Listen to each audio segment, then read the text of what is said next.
খালেদা জিয়ার একটা জানাজার দৃশ্যটা দেখিয়া আমাদের মনটা ভরে গেছে, চোখের পানিগুলা চলে আসছে। কেননা এই মানুষটা দেশপ্রেমিক ছিল, কথা বলেন ঠিক কিনা?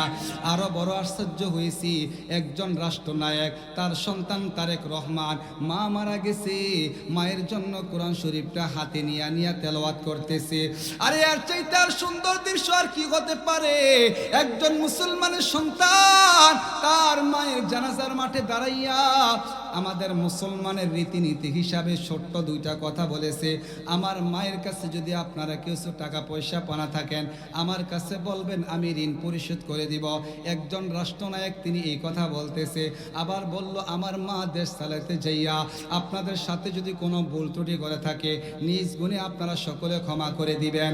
এ মুসলমান, আমি মনে করি যে খালেদা জিয়ার জীবনটা সার্থক, তিনি সারাটা জীবন দেশের জন্য করেছে, কথা বলেন ঠিক কিনা?